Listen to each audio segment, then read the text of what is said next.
Good evening, folks. Welcome back to Long Dark with Jill Figos. Picking up where he left off in Suzuki after we just got the power back on. As you can see, all the lights are working, which is good news. And I guess we just have to go to the control room. Tuner room this way. Yep, I remember the way. Atwood. That's not a live wire. Let's see, Atwood. Are these safe to walk on? Okay, they are. Good.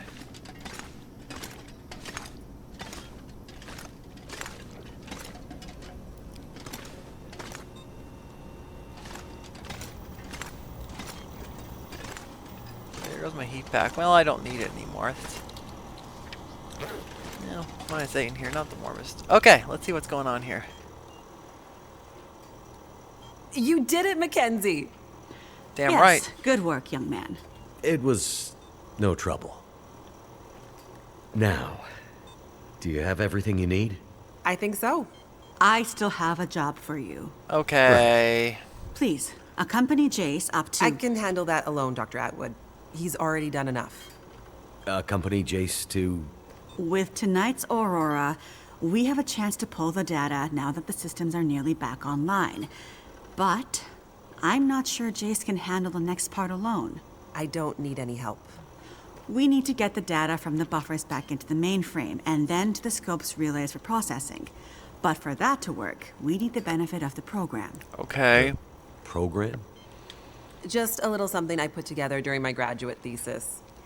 It's a brilliant bit of coding, and without it, we'd be dead in the water. Okay. So, what can I do? In the water. The next parts are all about perfect timing. Great. And we each have a part to play. I'm sure I can handle the telescope. Nonsense. This is too important to let pride get in the way. Once more, for good luck. Third time's a charm. Let's not make this a habit, okay? Works for me. You two had better get moving. We're running out of time. Seriously?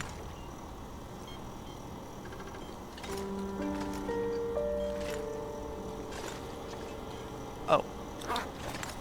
We've still got the benefit from the Go energy drink. Tuner room. Okay. Dead in the water. That sounds very much like all the fate of a lot of people who got the Aurora sickness. Is that a reference to something Atwood knows but isn't telling us?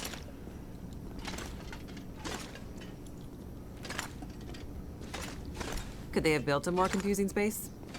Yeah. They certainly could have.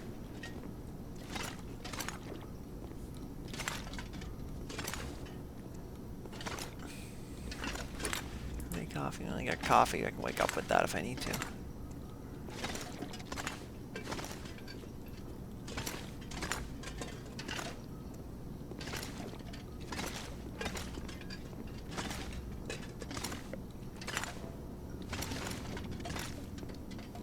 Probably have a cup of Joe now, because always once the energy drink wears off, Mackenzie will be wiped out.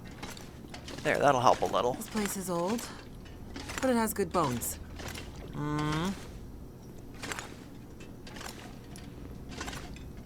Okay then.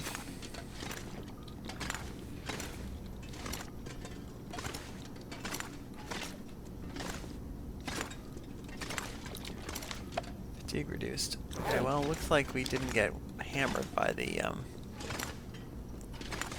energy drink, so that's interesting. Alright, tuner room. Jeez. Let's go into the tuner room, and what do we do?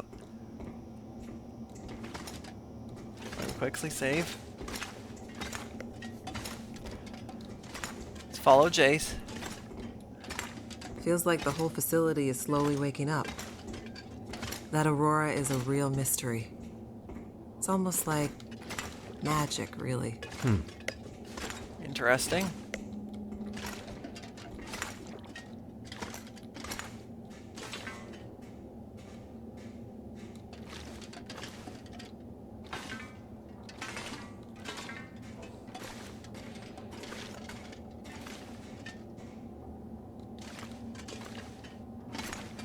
Imagine the logistics involved in building this facility.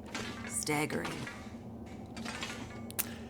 Well, people have built bigger projects than this, so it's not beyond human engineering to build a place like this.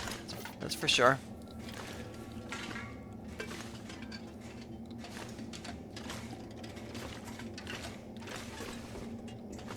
The people who built this had no idea how important it would be someday. That's the case for a lot of mega projects. Jeez, your feet are clipping through the floor.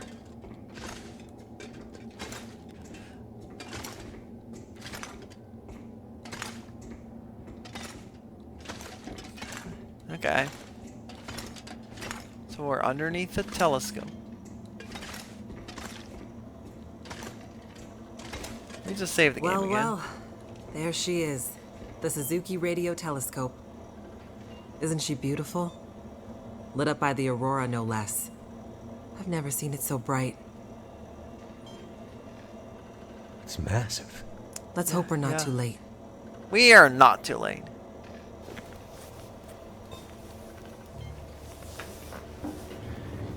Okay, time to get this party started.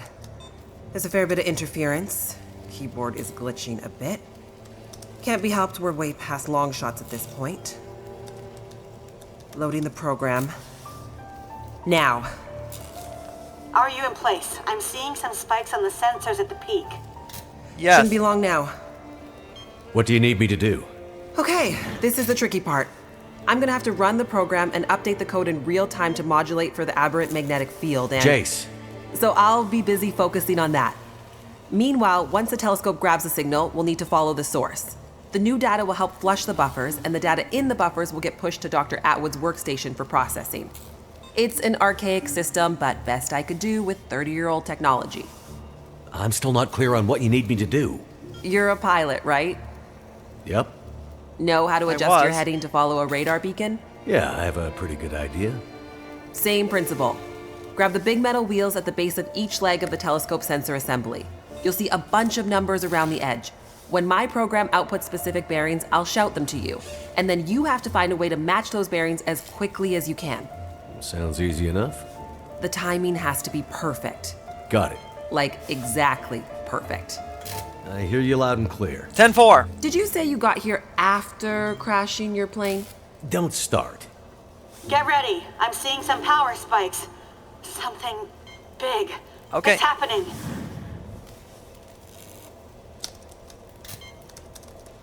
Get ready, Mackenzie. Ready.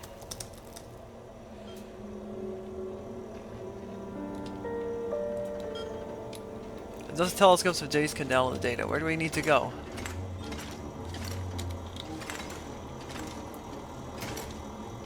Down the stairs, I take it. What a mess. Look for the wheel, Mackenzie. Where is the dang wheel? Oh, I gotta walk through this darn thing?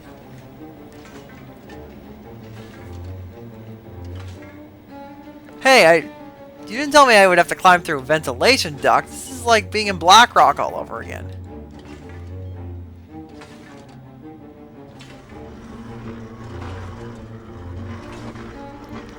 Atwood, please clean up the place and get rid of those live wires. This is a bit of a hazard. Okay. Go, 141 degrees. 141. Which way do we turn it? Over to the right. 141. Got it.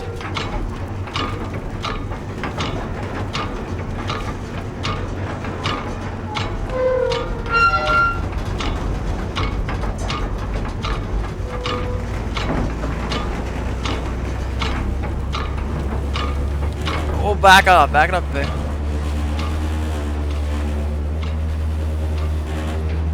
Released. Great, you did it, Mackenzie. Now get to the next one. Let me just save it. Where's the next wheel, folks? Where is it?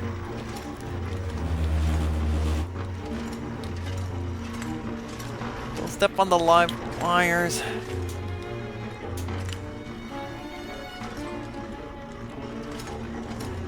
Look for the console with the big Mackenzie. How am I supposed to find anything down here? There's gotta be a way through here. What's taking so long down there? Where's the damn wheel? The place is a mess. That's the problem, y'all. The dish is huge. Holy cow. Let me just take a quick screenshot of that. That's it. We're getting close now. Keep going. Okay, 67 degrees. 67. 10-4.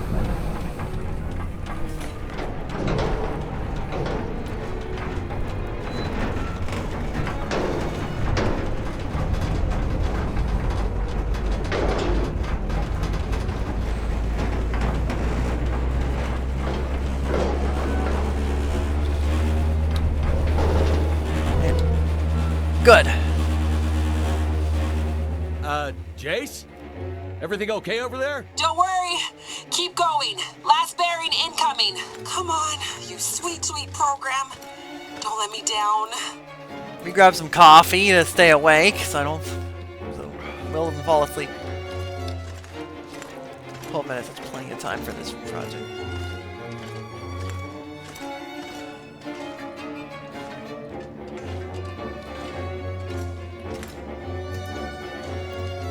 Here we are. 156, Mackenzie. Get to 156 before the whole thing blows. 156. 10-4.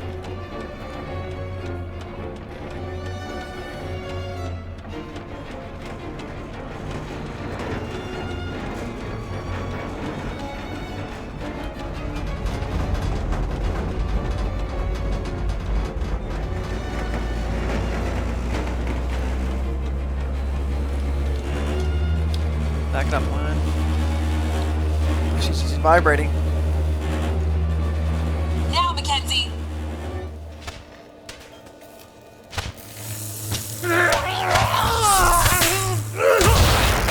Mackenzie! Ouch! That was a shock.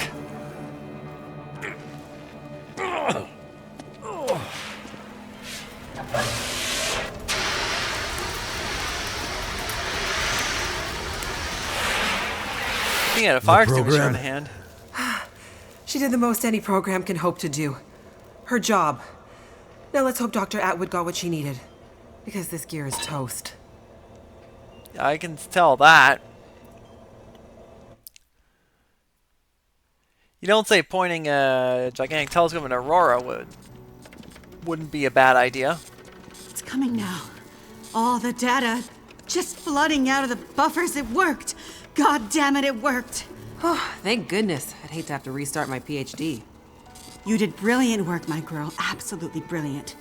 We just need to keep the data flow, ensure it comes in a continuous flow, uninterrupted. How long before the data is ready for analysis? These are old systems, and it takes a while for them to crunch through the numbers. It'll be hours before we'll...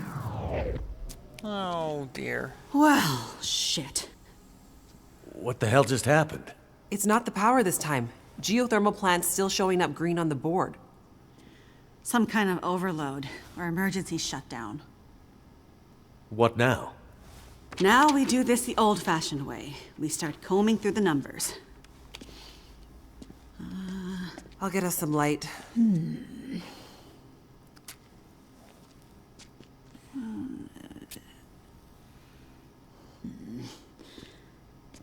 Do you see anything that would indicate the level of K-index we might expect to... Shush, girl. Let me read. Do you want me to grab a printout and Could it be a G10? G10. Is there something I can do to... Aha! Here it is. Here it is. There it is. What do you see? It can't be. That silly old British bastard was right. He just never knew how right he was. Why did it have to happen in our time? I don't know. British bastard? Please explain. Long cutscene incoming. For you to fully Warning. understand would take more time than we have. I'd have to go back more than 150 years. I like a good story. I think we deserve some answers. Very well. In 1865, a British scientist and naval officer, was tasked with supporting the research of a scientific team, seeking to create a kind of communication that could travel over the air. The Admiralty felt that dependence on the telegraph was holding them back. This artwork is brilliant, by the way. This Navy man was inspired by stories he'd heard about the Carrington event 6 years prior. At the time, the largest geomagnetic event ever recorded. It still is in real life. He had heard that the abundance of static electricity in the air had powered telegraph lines, even after the operators had unplugged them. This is correct. Fires broke out due to this geomagnetically induced current. It got him thinking. This scientist's research led him all over the world, and he began to piece together a picture of the Earth's geomagnetic profile, and something about the operation of the sun and its effects on the Earth's magnetic field. Remember, this was 150 years ago, and well before they had the equipment to prove any of this. But a theory began to take shape in his mind that suggested the sun went through cycles of geomagnetic activity, waxing and waning, but sometimes spiking inexplicably in dramatic ways. Well... The historical record held evidence of many of these events, but in pre-industrial times, the impacts were more subtle. Even in the mid-1800s, there wasn't enough power infrastructure to really feel the impact of these spikes, so it wasn't of grave concern. That's true. But the growing dependence on telegraphy suggested this shouldn't be ignored. And this scientist predicted that if the level of electrification continued to grow exponentially, as was predicted, this would create a serious vulnerability that could be exploited by their enemies at great cost to industry and society at large. He was given a secret commission from the Royal Geographical Society to prove his theories and to come up with a strategy that would ensure the British were in the strongest position to exploit any such geomagnetic disaster. After another decade of research, this scientist began to suspect that this geomagnetic current that existed all around them could impact many other things, and more deeply. He began to study migration patterns of animals, and gathered evidence of whale strandings, bird die-offs, and other unexplained mysteries relating to animals' innate abilities to navigate vast distances with great precision, without the benefit of modern tools or equipment. Animals can sense magnetic fields, that's true. Eventually, he knew he had to travel north to the Arctic to really test his theories. And in December of 1865, he took a ship and a crew of Navy scientists and mariners in a specially commissioned research vessel, a modified bomb mortar ship, fashioned after the Terror and Erebus from the ill-fated Franklin expedition. His ship was named the HMS In Tenebris, and he took it and a crew far above the Arctic Circle, along with an array of unique recording equipments he had crafted himself, with the hope of collecting data to support his theories. This scientist and Navy man was Captain Edmund Wintermute. The word in Mackenzie's secret message. Yup. It was a person's name. Wintermute's mission was to collect data near the Arctic Circle, and he and his crew were also tasked with the goal of resupplying a small Navy research outpost that had been set up as part of Wintermute's program the year before. Some of the crew on Wintermute's ship was designated as relief for the outpost crew, and Wintermute was meant to bring the replaced men home to their families. Fair enough. A few days away from the Arctic Circle and 2 days from their destination, Wintermute recorded increasingly active aurora and other geomagnetic activity around the ship, including St. Elmo's fire. But he also noticed something else. As evidenced by their journals, many of the crew were having trouble sleeping, with some experiencing full-blown insomnia that worsened as they traveled further north. Reminds me of the far territory. Some were also beginning to forget things, their journal entries occasionally slipping into childlike language or outright gibberish. 2 days out from their destination, the night watch rang the ship's bell to announce a man had gone overboard. The man, an experienced mariner, had been observed to simply walk off the deck of the ship, By all rights, a calm and dependable sailor. This event shook the crew's morale. Sounds like the Wintermute did his best to Pukatsumaru. keep them focused, but he was still inexperienced as a ship's captain, always more the scientist than sailor or navy man, and he could tell the men were increasingly becoming anxious, even distrustful. Walked off the like ship and straight into the water. Exactly, but things got even stranger after that. When they arrived at their destination, a small island surrounded by sea ice, they found the Navy observation camp that Wintermute had set up the year before completely abandoned. The shelters were mostly destroyed, the relentless Arctic winds having shredded their canvas. The sled dogs were killed, some seeming to have been eaten. Many of the men were found dead, their bodies frozen in their beds, some showing signs of having been attacked or murdered. Yikes. Pukatsumaru flashbacks Keep in here. mind, the Franklin expedition was still fresh in the public imagination during this time, including all the rumors of cannibalism. Wintermute could tell some of his men were nearing their breaking point, so he sent them back to the ship and took only a small group of trusted officers with him to search the rest of the small island. On the far northern side, in an icy bay, they found the remainder of the outpost crew, their bodies frozen solid in the ice. Some appear to have walked in and simply frozen in place. Jesus. And I thought we had it bad. Not wanting to completely abandon his research, but also recognizing the fragility of his situation, Wintermute kept a small group of trusted and hardy men with him.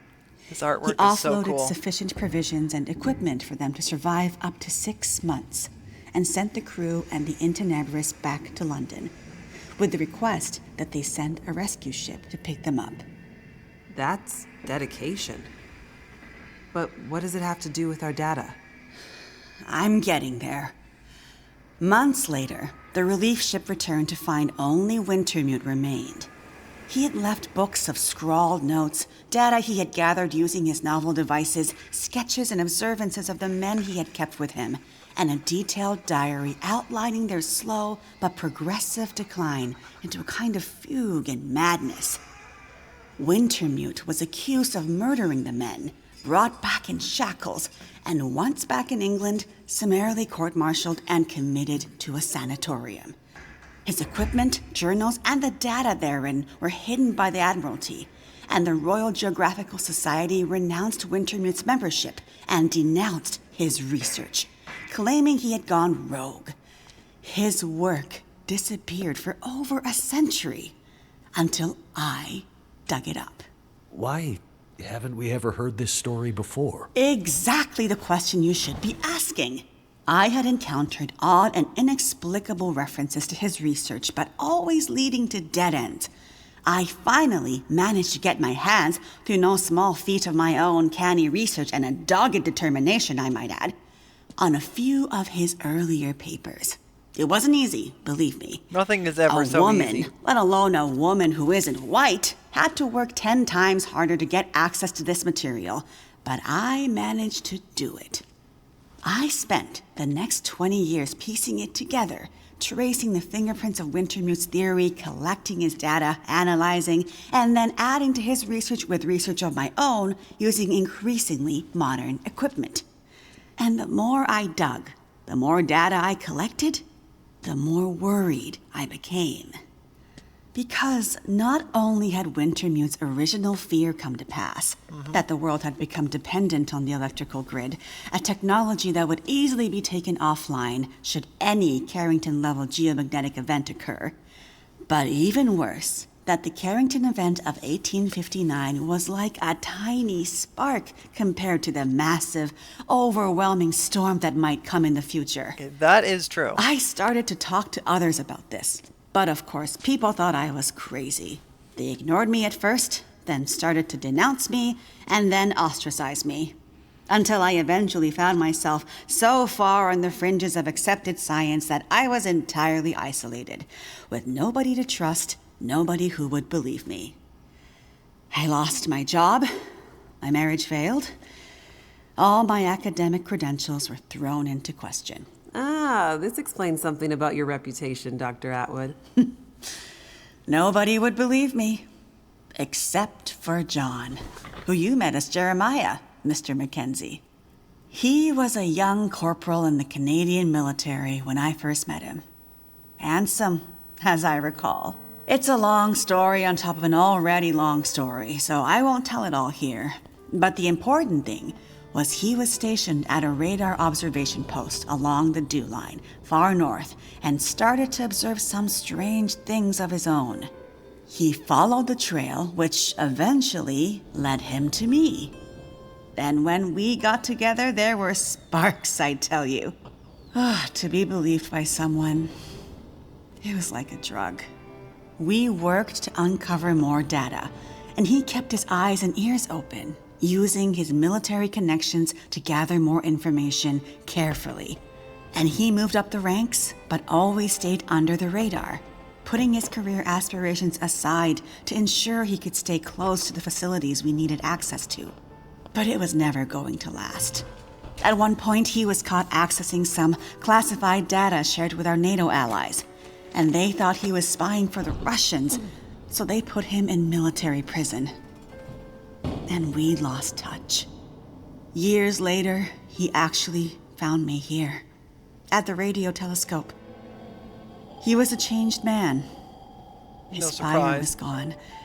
They'd somehow broken him. He said he still believed, but he couldn't be part of this journey. And that's the last time I saw him. That was more than 20 years ago. I can't believe he's still alive.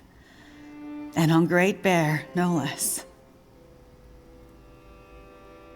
You can't possibly believe that's some kind of coincidence. Certainly not. Jeremiah being here. What are you suggesting? Isn't it obvious?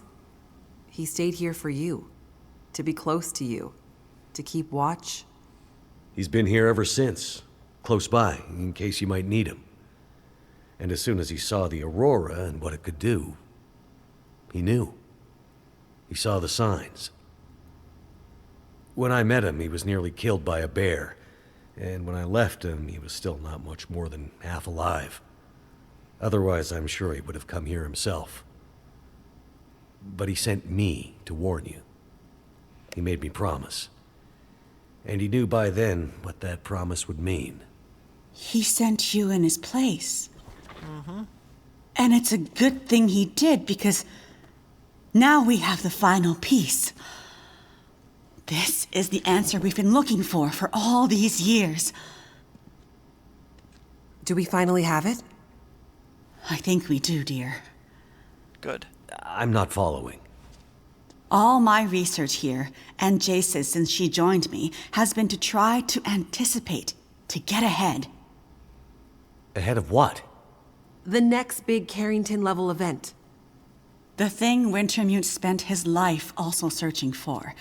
And others, lesser scientists, industrialists, crackpots, even here on Great Bear.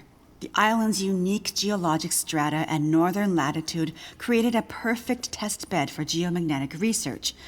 Even a few decades ago, a German industrialist named Rudiger. But that's not important. Dr. Atwood, Yeah, Rudiger. do we know the terminus? As in the We do, tails. my dear. And when is it coming? Do we have time to prepare? No, dear. It's already too late. It's Yeah. already started. What does that mean? It means we're in a new geomagnetic normal. What you've seen so far is really just the beginning. Things will get much worse from here on out. But how long will it last? Carrington was over in a few days, weeks at most. Oh, this is much bigger than Carrington.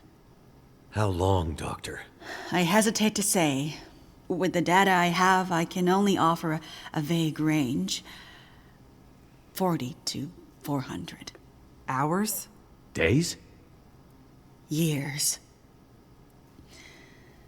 Wintermute tried to warn us, 150 years ago, but nobody listened. And now we're at the very beginning of a geomagnetic storm, a disaster of such proportion we've not seen its like in recorded history. The power grid is down. Everything humanity has built over the last 100 years or more, based on technology, electronics, everything based on the integrated circuit, electricity, it's gone. It's all gone. Nature is changing, and soon we'll begin to see the impact on people. We won't already seen emerge that. unscathed. And this period of darkness will last from 40 to 400 years. A new dark age. The long dark. And what humanity will exist on the other side of it, I cannot even begin to guess. Then I need to warn her. I need to get to Perseverance Mills. You're talking about your ex-wife, the doctor? Astrid will be there. And she needs what's in this hard case. What's in the case, and what kind of doctor? She's a researcher. Insomnia, memory loss, fugue states. I think she stole some experimental meds. She's trying to help a friend, a child that's suffering from some mysterious illness. I'm not sure. Go to her. Regardless of what's in the case, you can bring her here. Her and anyone else you care about. We have to think about the survival of the species now. But what can we possibly do here? Oh, Jace, my silly girl. Have you forgotten what this facility is built on? I just know it's some government thing. Before it was repurposed for use with the radio telescope, this was an observation post for monitoring satellite communications. Mostly American, Russian, some Chinese, Cold War stuff. But why here? Who would think we'd be spying from here? Exactly. A few floors below us are the magnetically shielded dorms and storerooms designed for the folks who used to live and work here, back in the Cold War. The whole place is basically a big bunker. Right. And the team that built the geothermal plant left various supplies behind. Exactly. There's probably enough dry rations and assorted supplies there to feed dozens of people for a couple of years. Survival of the species, huh? I'm afraid so. Then I better get to it.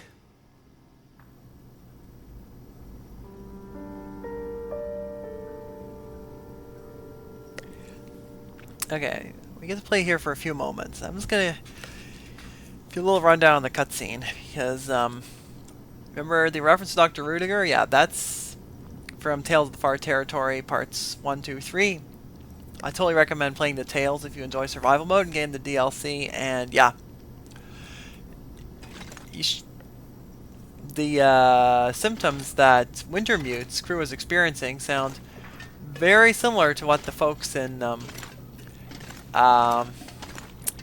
what Rudiger and his crew were experiencing when they built their machine, which probably amplified some of the effects of Great Bear's unique geomagnetic strata, if I had to guess. Like the insomnia, the aggression, the and stuff like that. That's pretty consistent. And I'll also now the good news is if we ever do get a character level event, humans and animals, we would not be hurt by a powerful geomagnetic storm. In fact, they use I'm not going to walk out the door just yet because yeah, in fact they use repetitive transcranial magnetic stimulation to help people with depression. So I don't think, and as far as I can tell, there is no evidence to support that even a really strong solar flare would hurt us directly or alter our mental state. But it could absolutely bring down the entire power grid unless the grid is switched off very quickly, which would have disastrous consequences because replacing all the transformers on that grid would take an extremely long time, as they have lead times of months to years. And with manufacturing down, that due to the power outage, rebuilding the grid would take a very long time. Probably a decade at least. So, in a case like that, the best solution would be to move to something like micro-hydro or off-grid solar and batteries, because if you have short runs of cabling, you're not going to be able to induce enough electricity in there to cook anything, so you'd be totally fine. So anyway, that's the end of this part of the of episode 5, and I think once we leave this door, we are going to be reunited with Astrid. So let's go.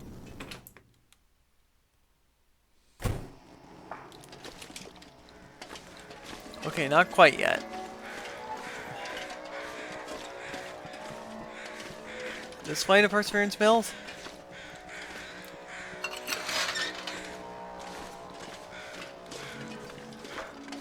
I assume.